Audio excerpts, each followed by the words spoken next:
This is Everyday Spirituality, a podcast where we explore the stories of people whose spiritual practices fill them up for the journey of everyday life. I'm Pastor Debbie Bronkema, leader of an online community called Connect.Faith, where creativity, spirituality, and justice meet. Music and production by Evan Klosser. This is Everyday Spirituality with Connect.Faith. I am Debbie Bronkema, and I'm here today with Reverend Kevin O'Hara, who's the pastor of Emmanuel Lutheran Church in Pleasantville, New York. He started his ministry in Pleasantville in the midst of COVID in February of 2021, after 7 years serving as pastor in Patchogue on Long Island. I'm so glad that you are here with us today.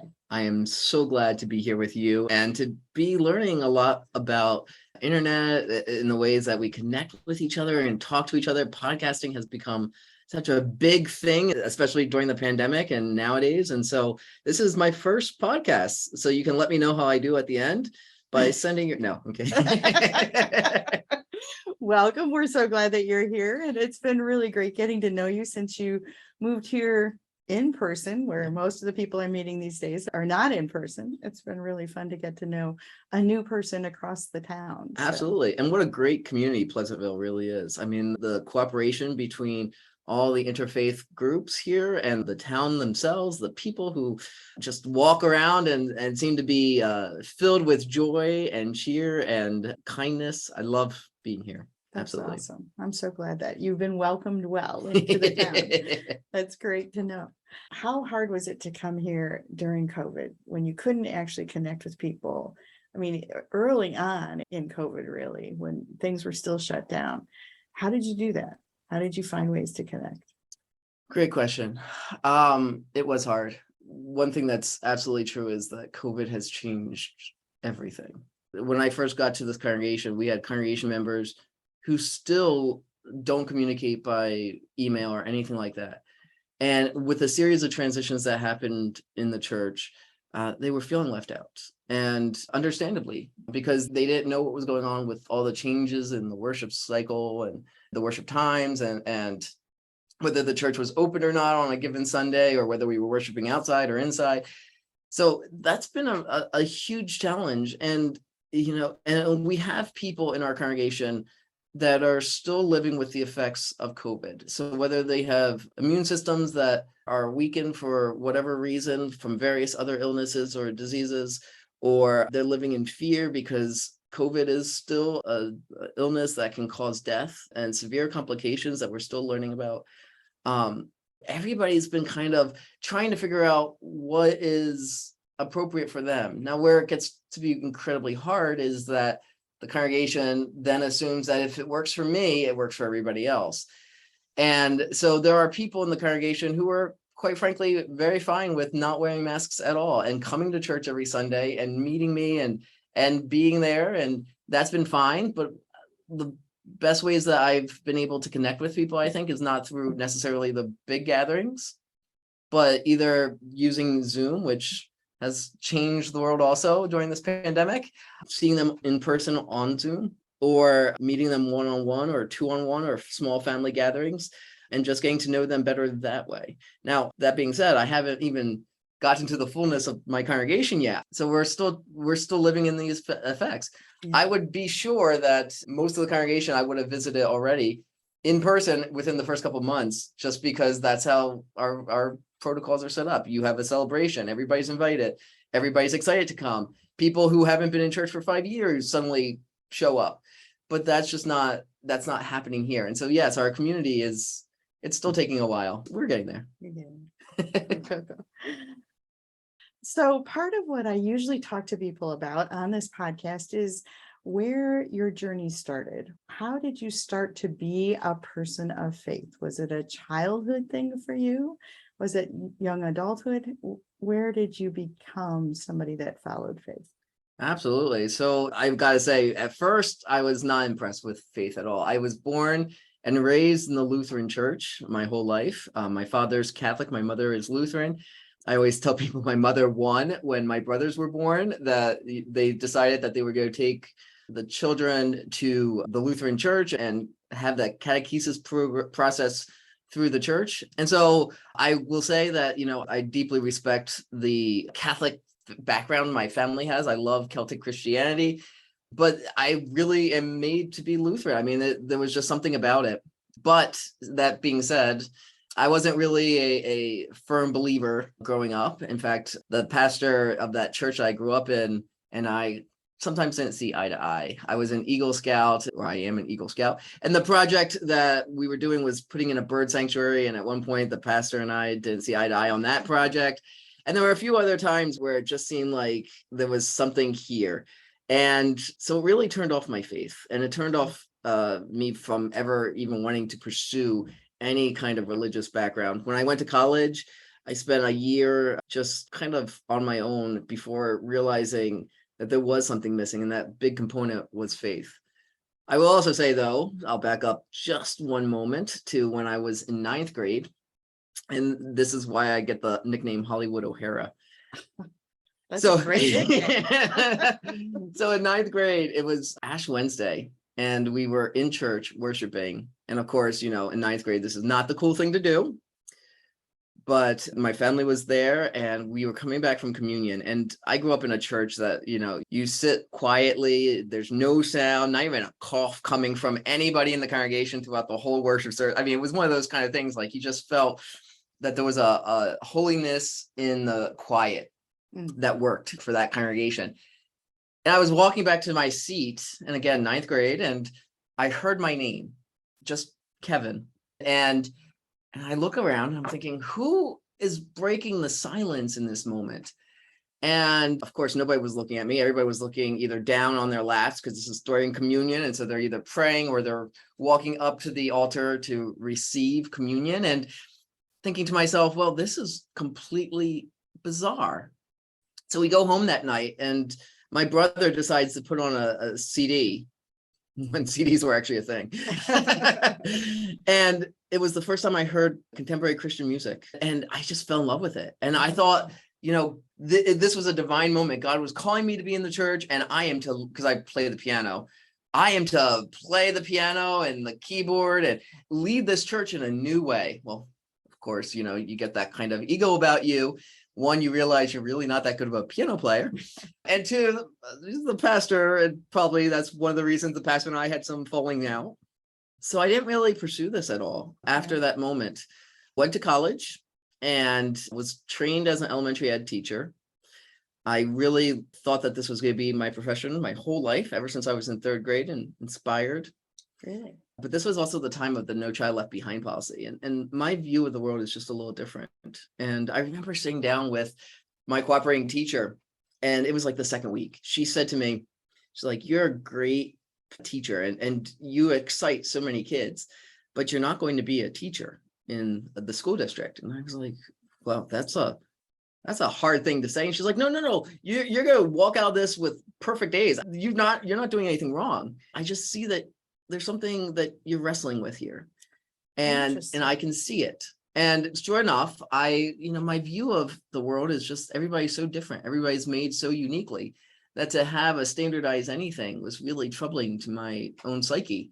And so wound up realizing that this was not my call, and waiting to figure out what to do next. I also had knee surgery when I was 20. Over the summer, I had to relearn how to walk, and spent the summer on a couch watching every movie twice in the house, and reading every book. And then there was only one book left. And of course, again, I was struggling with my faith, struggling with God, and still obviously in college at this point. And my parents both worked. So during the day, I decided that I was going to read the Bible from cover to cover and prove that God couldn't exist, because the Bible obviously is wrong. Oh, wow. And so every day I would read several chapters, and then I would write in a journal everything that I questioned about the Bible. And so, you get to the Gospels and you're like, well, the Gospel stories chronologically don't work out exactly right. And you get to, well, in Genesis, how can we talk about the first 5 days when there's no humans on the planet? So, so I'm writing all these questions down and really wrestling with this. Every time my parents would come home, I would quickly shove the Bible underneath the couch so as not to prove anything. And I gotta say, one day my mom walked in and caught me. And that's when she said, I think you should go to seminary. And Really? Out of the blue like just that? out of the blue. Wow. And again, wrestling with what my call will be in life. I had no idea what to do. So when I graduated at college, I love learning, and I decided I'll go to seminary. And the rest is history. I mean, it's been a kicking and screaming kind of path for me. Yeah. God definitely has a sense of humor, but I've learned so much and gotten to appreciate a deeper sense of faith and a deeper sense of humility by the struggles that I've gone through all these years. And yeah, it's amazing. I would never have imagined this path for me. I think the first time I finally realized I'm going to be a pastor was when I was ordained. And that was like, oh, there is no other calling for me. And everything just seems to have fit together since then. So all that writing you did and arguing you did with the Bible, what did you do with that? Did you? That's a really great question. Yeah. I'm pretty sure it's somewhere in the house. I just, it's something I think about every so often and think it would be great to bring that back out and just look at every single question I wrote down for every single book of the Bible and see where I am today and see how that's changed. That might be a good project for me. Exercise. Yeah. Well, and I know you're a huge reader anyway, so that has been a joy for you in terms of studying the Bible and Absolutely. For me, it's so interesting when I get to read the Bible through twice in a year. And it's never a dull moment. There might be days where I'm not feeling like getting really deep into the pages, into the story. But there are always these twists and turns. I'm like, I've read this Bible cover to cover before. And this is the first time I'm recognizing this particular nuance, this particular story, or this particular character. Where has my mind been all this time? Well, it's really like a friendship. For me, it's getting to know the characters even deeper and more intimate. And I firmly believe that, we are all characters in the Bible. We just have to figure out which character we are in the Bible. So I'm a Jacob. And I start off by saying Jacob's a conniver, a swindler, he lies a lot. So I don't know what that says about my personality, but Jacob is one of those people who's so misguided because he thinks just because he was born second that he is inferior. Yeah. And he has that kind of complex where he's struggling with this and he wants to become dominant over his other brother. And he does so many bad things. And some of it is, it seems like maybe he had a really wonderful relationship with his mother. So do I. And maybe his mother was kind of pushing that a little bit on him too. And, I think where Jacob gets really involved in my own life is the night that Jacob wrestles. And Jacob says, I'm not letting you go until you bless me. And I feel like that's the kind of same relationship I have with God. Not every day is perfect. Mm-hmm. But I definitely see the blessings every day. Oh, that's really profound. And I'm thankful for that for you. That's awesome to be both wrestling and blessed at the same time. Absolutely. That's pretty amazing. Yeah. If I had to guess, I think that's where the Christian church is nowadays. I mean, we don't have much of an identity that's solidified. We don't have a united front anymore. And I think it's because we're all wrestling. I love reading stories of how people depict a fictional Jesus. Mm-hmm. And that's always my Lenten reading, to read different stories, because we're all trying to make sense out of this. We're all trying to make sense of who God is in this world. There's so many holes in the Bible as it is. And so as people write about how they paste together different stories and how they cover up some of those holes, I get to learn who Jesus is for you and why this is so important. We're all just wrestling. We're all just trying to figure this out. We're all just trying to live as faithfully as we can. And sometimes it's really hard, especially in a world where there's violence on the rise. There's a pandemic that we're still dealing with. There's all these natural climate changes that are happening. I think the church lives the strongest that it possibly can in these kind of times, even though we're talking about a church that's dying nowadays. Right. So the wrestling is part of the rebirth? Yes, absolutely. I like that. So what do you do when you don't feel as hopeful? How do you fill yourself up? Yeah, that's a great question. Because there are plenty of times not to feel hopeful. And my church body, the Evangelical Lutheran Church in America, is going through one of those most pivotal times of, listening to a whole bunch of voices. And my heart breaks each and every time these conflicts arise. And conflicts have arisen in our denomination over the last couple of years, to the point where there are people that continually say, we want to break off from the church. We're not content with the church. It's, it seems to be the going cry of this world. The thing that picks me up really turns out to be that relationship. I don't know where God is. And I got to be very confident and say this, that God is always the thing that surprises me. God is the one who, if I ever construct something, God is always breaking down that box or that mold. I think about that Native American proverb that there are many rivers to the one mighty ocean. Every time I think I'm traveling down one of those rivers, God says, nope, pick up your canoe and go down another one. It's that kind of wrestling. And I see that relationship with other people helping me to understand the totality of God, the hope of God, that God is still moving in this time and place. And that relationship with other people also says to me, it's not about me. You're just here to be a placeholder and to be God's hands in a world that needs some hope. And so, if I do start feeling down, and there are plenty of times I feel down, I start trying to get out of myself and then try to think, how has God persevered over 4,000 years of history? Right. Beautiful. Beautiful. So I love both your honesty about the church is not well in the world today. And at the same time, there is still the possibility of faith. There is still the possibility of walking together in community, even if it doesn't look the way it used to look.